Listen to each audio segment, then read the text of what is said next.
Okay, we're all ready to go. Hold on here. What is this? People line up on business.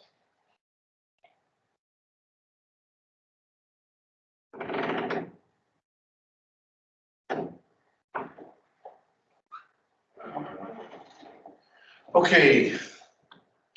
We have some people online today too, so that's good. All right. I just wanted to go ahead and let you know, if you look, of course, there's that. We're going to finish that today. But I just wanted to just show you all.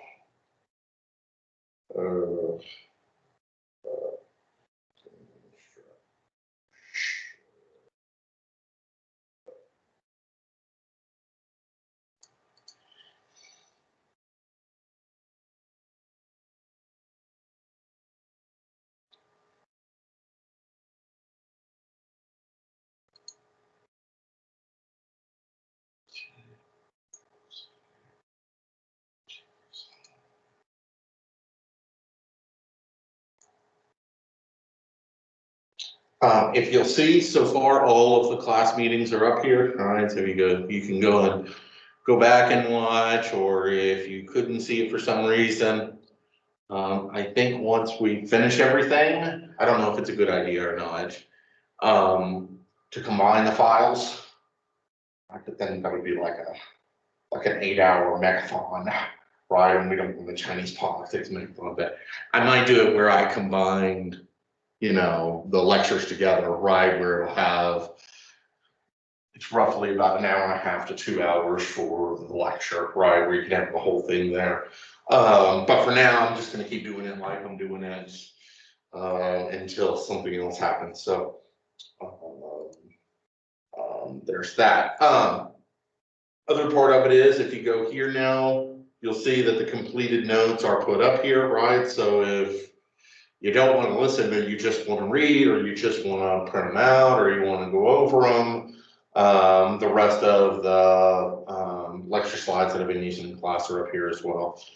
So anyone can get those whenever they would like to.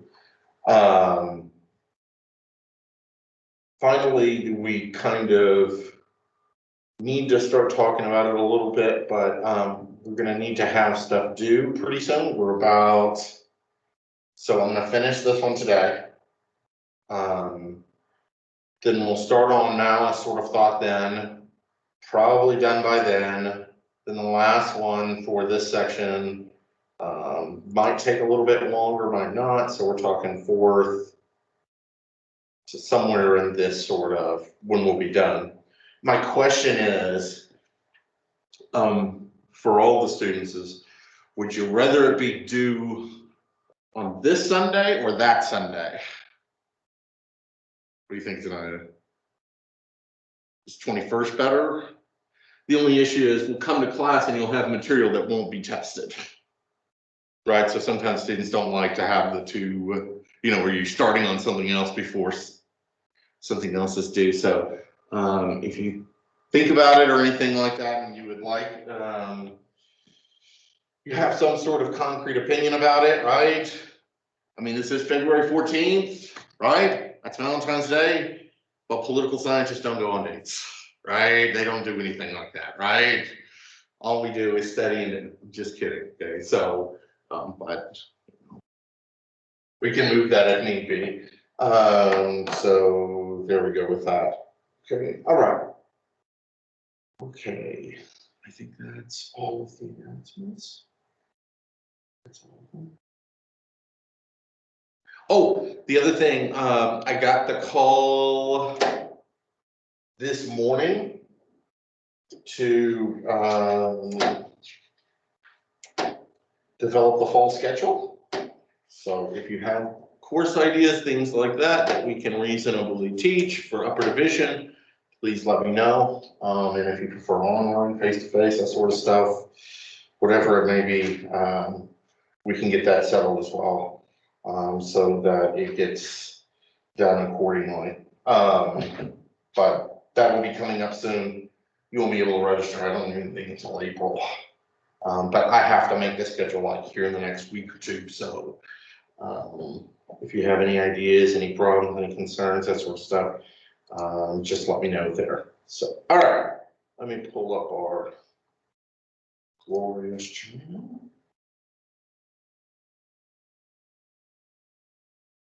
Oh, I gotta share it so everybody can see it.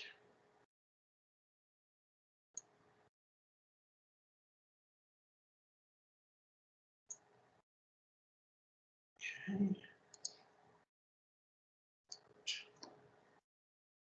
This out.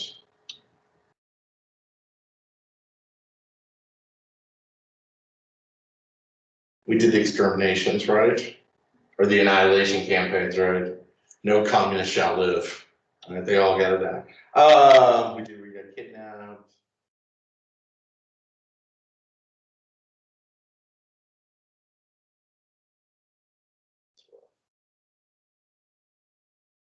Okay. The best way to describe this section whenever you go through your book is that they're gonna have a new section on, so it seems like they wrote it up as, here's the nationalists, here's all the good, here's all the things that are going on, right? And then the communists, here's all the good, here's all the bad, right? Of what went on there during those same times. So you kind of have two parallel storylines, just like good TV shows, right? Where you have one that's kind of going and the another storyline, and then somehow they're going to merge together at the end, although you're not quite sure halfway through how it's going to work. Okay. All right. The Chinese Communist Party, as we talked about a little bit before, they show up during all of the May 4th movement, right? And they show up very specifically what we would call the new culture movement or the new youth movement, okay? That's whenever culture begins to get a little bit different there, okay? Young intellectuals especially, that is, when we say young intellectuals, we mean college kids, right? I know that's kind of a weird way to put it. But they were really impressed by Russia's withdrawal from World War I in the wake of the Bolshevik Revolution, okay? Remember, Bolsheviks, or whenever they take over Russia and all the Tsars get lined up against the post and shot, right? They're gonna take over, and we have established the Soviet Union in all its glory, okay?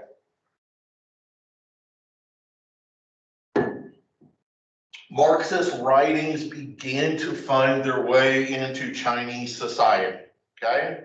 This is early on. They get the Communist Manifesto, right? They get these type of things. They get Engels, they get Marx. They are reading about it sometimes in school, but not always. Sometimes it's outside, okay? When we're going to talk about Mao here in a little bit, you'll realize that he was, how's it going? It's okay, doesn't call me. Oh, and I got the advisement sheet too. Oh, okay, and so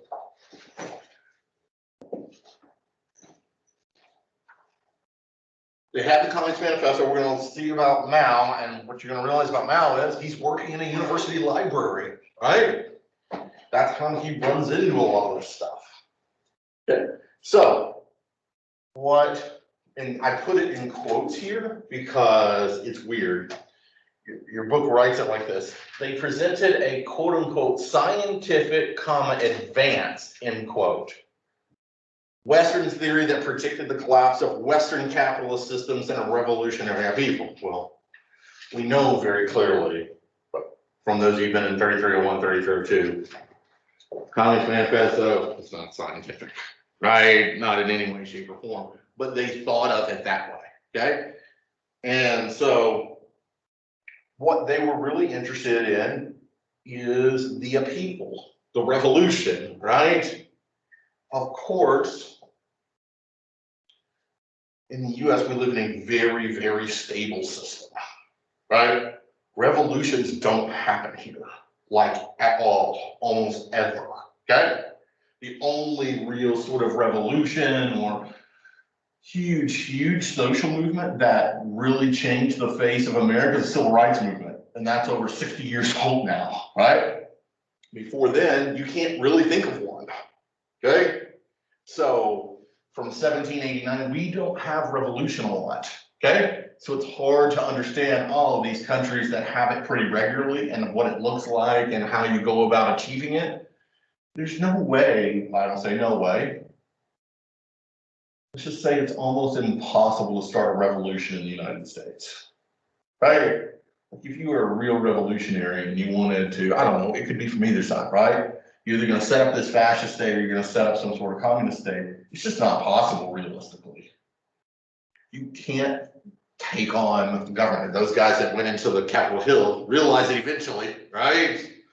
So that there are a lot of people coming for you, okay? And so, but what was unique about this is they really didn't have these ideas before. They didn't really think about it. And that's a modernization process going on in China at the time, right? To get these ideas that are totally different, okay? All right. Here's the crazy thing though. The Chinese Communist Party is different than what we would and what Marx would expect from a revolutionary sort of Marxist party or communist party we see throughout the world, okay? You'll see them all over the place. In Europe, they're all over. China's is totally different. In Western Europe, communism, socialist parties, those strong left-wing parties, they come out of the cities, okay? People getting stacked on top of each other, right? The bad conditions, things like that, usually fighting about that, right? They come from that. The Chinese Communist Party is not going to come from that. They're coming from the countryside. It's a rural communist revolution, which are extremely rare, although you did kind of see it in North Vietnam, right? That was very rural as well.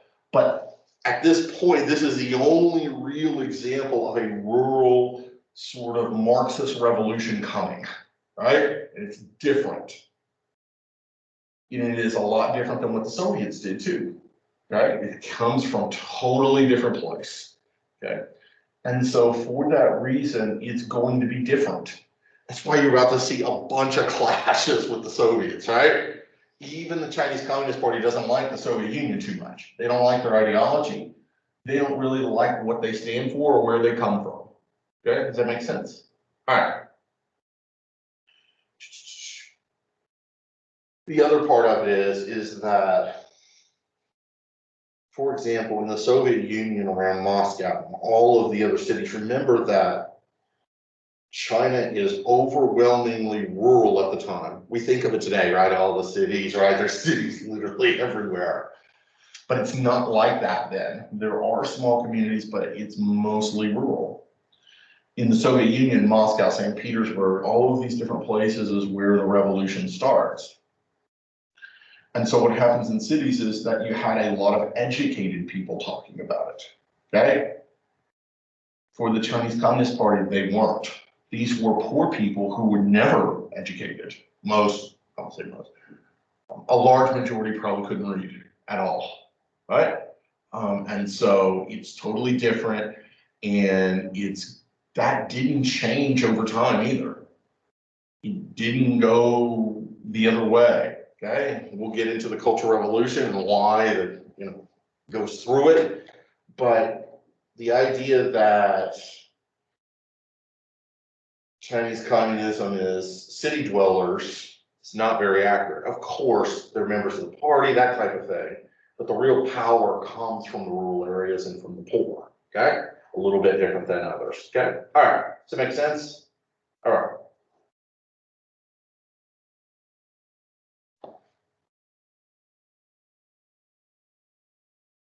What happened is that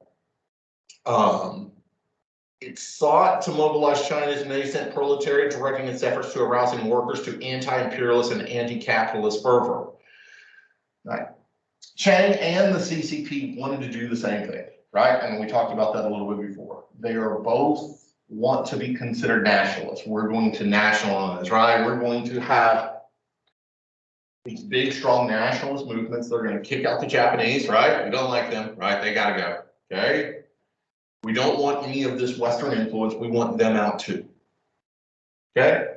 It comes from the same place, but of course, the CCP wants some sort of a social revolution, okay? It wants this broad changing of the guard where elites don't run it, but the peasants do, okay?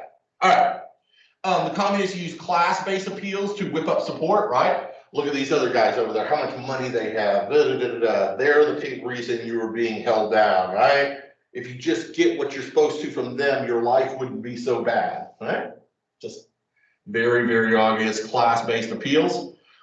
But the problem was whenever they were kind of aligned with the Guomindang was that most of the social and economic bases of the military then were wealthy, right? So of course, those army officers thought very regularly, hey, they don't like us, right? They want to kill us, right? If they get their way, we won't exist anymore. Okay. And so a lot of times not to defend the annihilation campaigns, but that's what they came from, right? First of all, Chiang Kai-shek's sort of obsession with the communists, right?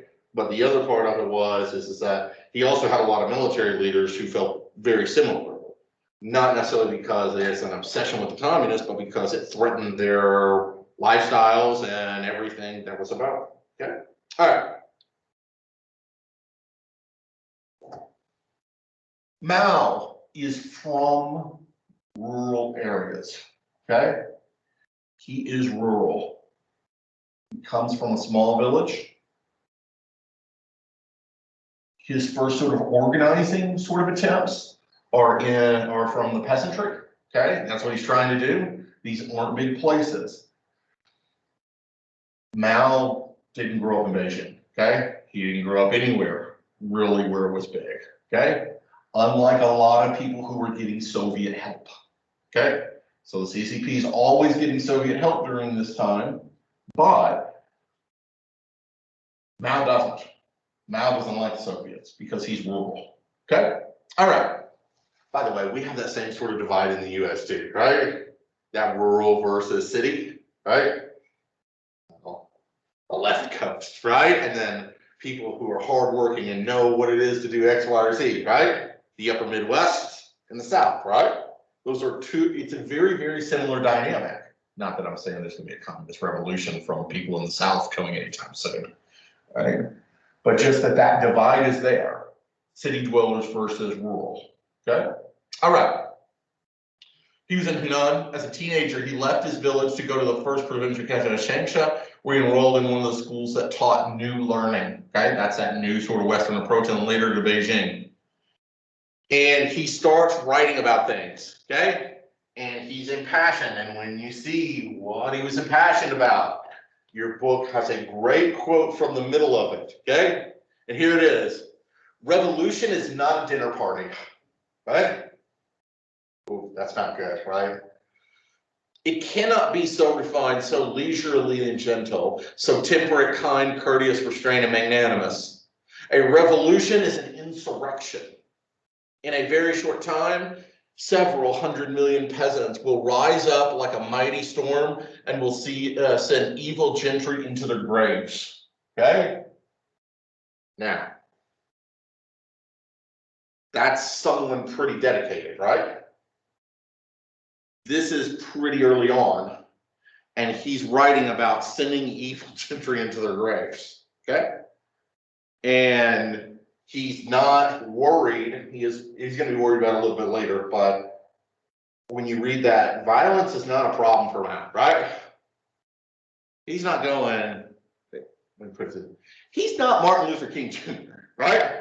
Who's gonna go out there and say, no, peaceful, active resistance, right? Peaceful resistance to this, and this. Mao's not that guy. Mao's a different guy, okay? And so sometimes when we read about Mao and this and for the peasantry, you'll realize, oh, well, he was really for the poor and this and this and this. But he was not afraid to use violence to get there. Literally never afraid, okay? Now, some of that's shaped by the times too. He always had to deal with the Guomindang trying to wipe everybody out, right? So maybe you say he's meeting violence with violence, right? But it's in their thought very early, okay? All right, does that make sense? That's a great sort of insight into Mao's brain, right? That's a really, really great one, okay? All right.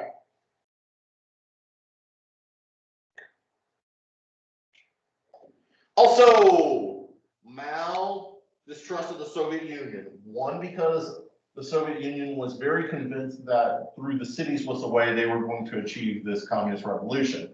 But second, because Stalin personally advised that the CCP join with the Kuomintang prior to the extermination campaign, especially the fifth one, okay?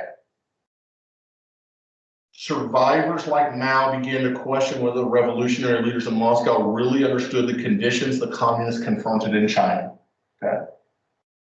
He's basically saying, look, Stalin, you're over in Moscow, we're here, okay?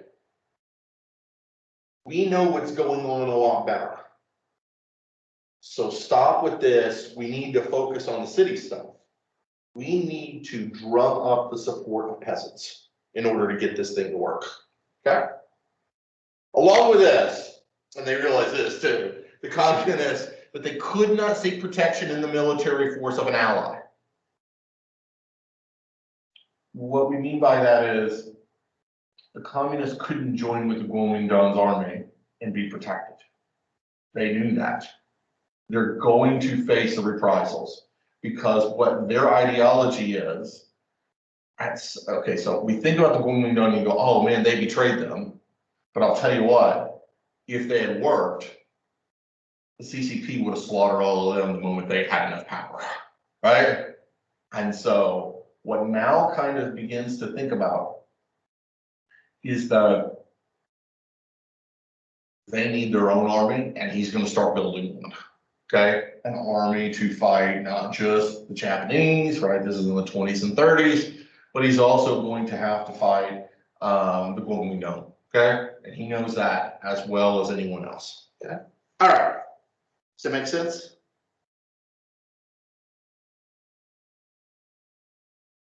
Okay.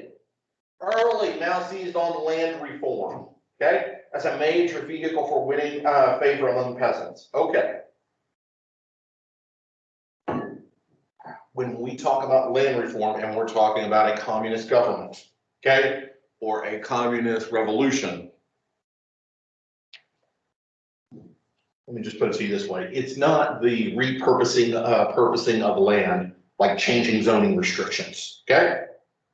It's the killing of the people who have the land and giving it to someone else, okay? That's usually what goes on with these things. And so that is a big, big deal. Okay, that's a Castro thing, right? You saw it in the Soviet Union, Cuba, China, all of them. This is where it starts, okay? Taking land from all those who could earn responsible living and distributing it to the landless and the land poor, okay? This approach quickly established a basis toward owning the destitute, but it also caused a sharp reduction in agricultural output. What happens is that, okay, if you start the revolution and you put all the peasants in charge, okay, well, this land, they don't actually have proper farming techniques. They don't actually have management techniques, okay? So it just kills agricultural production, okay? Agricultural production is extremely important in China, okay? Because it always has a lot of people there to feed, okay? And so agricultural output is a big deal, and it has to be no matter what, okay? Experience taught the party that removing the landlords did not necessarily decrease agricultural output, as the most productive farmers were the rich peasants, okay? What they wanted was they wanted to move those landlords, warlords out of the area, right? And out of their life sometimes permanently, right? And install what we would call people who had more land, but they were still known as peasants. Okay, they had a better sense of management and agricultural production. Okay, all right.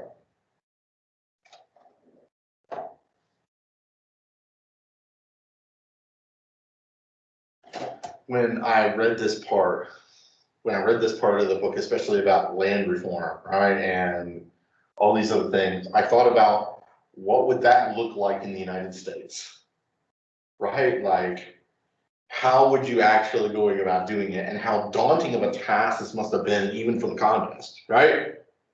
Because you sit there and you go, well, what's the policy here, right?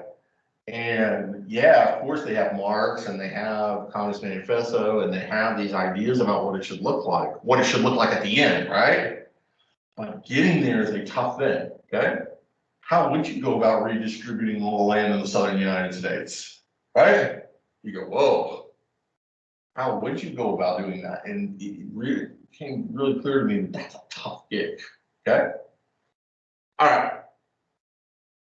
The problem was the explosive character of peasant protest activity was not well suited to a long-term strategy for gaining power through control of rural turf. Okay, what happens is that there's very, very big movements for a short period of time and they all go away.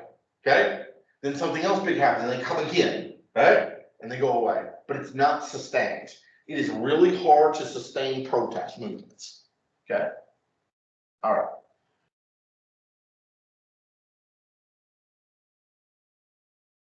The Communist Party had developed the means to harness political protest, but directed at specific targets and then consolidate the gains, okay? They have to go in, take land or take some sort of government office, right? Then be able to set up their own administrative system, which could actually work, okay? So that people didn't come out and protest against them next, right? And that was a hard thing, okay? To accomplish these goals, the parties first sought to package its appeals in terms that were directly relevant to the concrete interest of local pelts, rather than in broad abstractions such as exploitation or anti-imperialism. Okay, what they did was they didn't go, these Japanese are all over the place and they're taking your, they're taking and they're doing bad things to China. What they said was, did you see that Japanese unit that just came through here and killed half your village? We got to stop them, right? Those guys right there. It's not something that's abstract. It's happening right here in your own neighborhood, right? And so they focused on that instead of what Marx always talks about: imperialism, exploitation, all of these things of workers. Okay. All right. Let's talk about the Long March. Okay. After the 5th annihilation campaign, remember that's the successful one, right? Remember there's 4 and they don't go very well, right? And then there's a 5th one that goes really well, okay? Should we say that an annihilation campaign went well? Right? It's one of those things, right? Like on social media, it's like, oh, my so-and-so died and you don't want to put like, right? And before it just had like the likes or whatever, right? So if you like comment on them, like to give them support, it says you like that their family member died or whatever, right? That's the way I feel about a successful annihilation campaign. Okay, all right. What happens is they're decimated, and the communist army is going to have to retreat. Okay, now Mao leads the Long March. Okay, the Long March. We'll see it here a little bit later, is that Mao really trusts people that went on the Long March with him.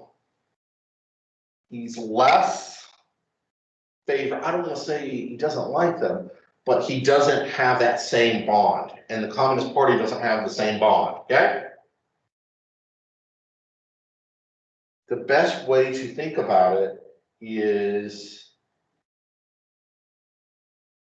a World War II veteran or a Vietnam veteran, right? They feel bonded to each other, right? Because it was bad, okay? When bad things happen, you tend to bond with those people that had to suffer it with you. And the Long March had a shitload of suffering, okay? Sorry, right? But it was a lot of suffering. They were actually retreating for 2 years, okay? That means a march of 2 years. That is a long, long, long march, okay? And the author puts a quote in here from the Red Star Over China. Red Star Over China is a fascinating book. It was written right after the revolution by an American journalist, into which he got interviews with everybody on the ground, right? So he can detail the history of it and what was going on, but it's not historical in the sense of it's more of a journalistic account rather than sort of a historical account, right? So it's easier to read, that type of thing, okay? Here's a passage from it, quote, altogether the Reds crossed 18 mountain ranges, 5 of which were perennial snow-capped, meaning they were marching in the snow up the mountains to get across them. They crossed 24 rivers. They passed through 12 provinces, occupied 62 cities, and broke through enveloping armies of 10 different provincial warlords, beside defeating, eluding, or outmaneuvering the various forces of central government's troops sent against them. Okay. They're going to go all the way from the Yangtze Delta, right, which we kind of did down here, right, it was down here, and they're going to go up here, okay, into that little enclave, okay? That is a long, long journey. And I think your book also says they have a little bit more from Red Star over China, where it says this is amazing, they were doing 114 miles of march on foot, right? Before every resting period. But the daily stage was only about 25 miles. It means they could only march about 25 to 30 miles a day, which means they were basically going 24/7, 72 hours for 2 years, right? So they would march for 48 to 72 hours, right? Nonstop, take a break, get up and do that every single couple of days for almost 2 years, right? That's a really, it sounds like a terrible time, okay? A lot of them die, okay? You just can't survive that. And so when it happened, the people that are left, there's not that many, probably 10,000 total. And he left with probably 150, 200,000, right? He just ends up with that coming back, okay? That's a long march and it's going to be bad, okay? When he's there, Mao really, really loves these troops, right? Because they were able to make it, okay? But what he begins doing is he starts to set up almost a communist cult, okay? Cult. Now, when we think about some of the things that they were doing, you go, yeah, that's a cult, okay? They would do things, they were trying to get rid of that Soviet brand ideology and trying to implement his own into the minds of every single person that was there, okay? They did this, I don't know if you've ever seen anything about cults, okay? They do what's called thought reform, right? Changes the way you think about things on a day-to-day basis. You no longer want X, Y, or Z. Yeah, we can think of the famous ones, right? The Jim Jones cult that went down to Guyana, right? And then he got 900 people to commit mass suicide together, right? They also shot a congressman. Right? Good job there, all right? But what was happening is that thought reform, deity worship of Mao, that type of thing, it would look straight out of what we see from American cult behavior, okay? So, thanks. All right. During this time, one of the place where they're going to end up setting up long term after the long march is Yan'an. Okay, and they're going to set up their party principles called the Yan'an complex, which includes decentralized rule with considerable operational flexibility allowed to local leaders. We'll see that even today. Local areas can actually have democratic elections. Okay, you have to be a member of the party, but it's not super expensive. Okay. So there is sort of local self-governance, okay? The importance of ideology, keeping cadres loyal to the goals of the leaders and reasonably consistent in their approaches to problems, okay? They need to solve problems in a very similar way. And at all times, there needs to be adherence to leadership, okay?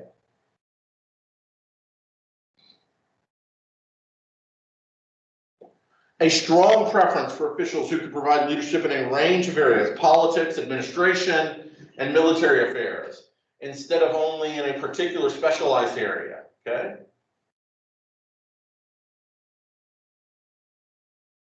An emphasis on developing and maintaining close ties with the local population rather than relying on impersonal commands issued from government offices. You need to be among the people of your local leader. You need to see them all the time. You need to work with them. Okay? Finally, a focus on egalitarianism and simple living among officials as highly preferred ways of keeping in touch with the population. What does this mean? Don't be rich, right? Don't spend tons of money. Don't make it look like you're different than other peasants. Live a simple life, okay? All of the people that are following you are living a simple life. You need to be doing that too, okay? No mansions, right? We can't get a gated house right out in the middle of nowhere. All right.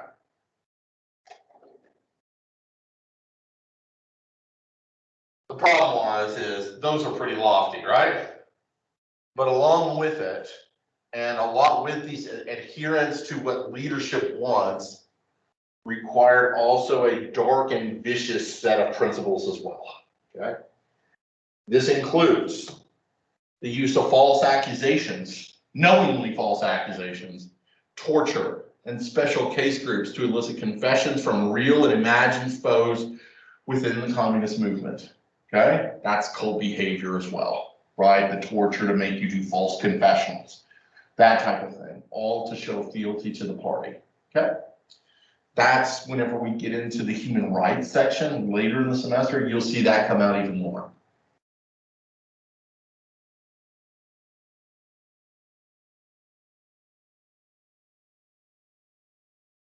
And there's one guy that's just the best torturer, right? We don't want to say best, right?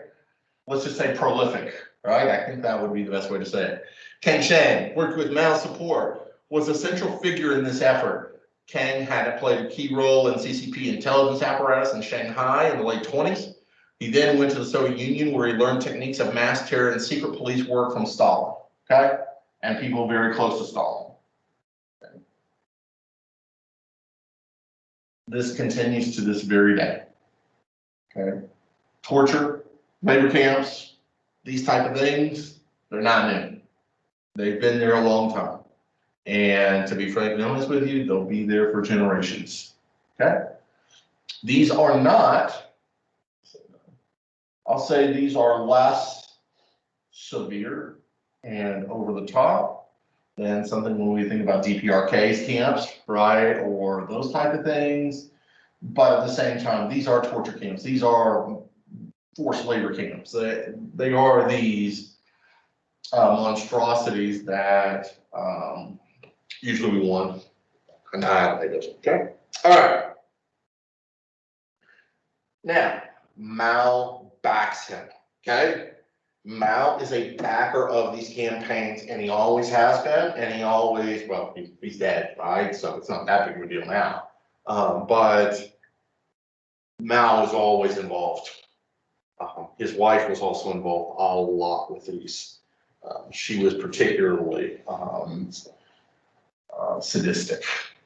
And so these terror campaigns and things like that happen very, very regularly, okay? So much so that even the rank and file military leaders of the CCP complain, right? These are too extreme, okay? But his legacy of Stalinist type methods lived on beside the better known as penchant for thought reform, okay? And again, Kenny's gonna come back, right? He gets out of there, he's gonna come back in the 60s too. And he's gonna be involved with the Cultural Revolution. And we'll talk about the Cultural Revolution later in the semester, but it's not good either, okay? It's gonna make this sort of period look like child's play, the Cultural Revolution. And so we'll see that next time there. I'm gonna go ahead and take us off the record here. Hold on. I won't close the call, but I will take us off the record. So that way, if someone else has something else, I need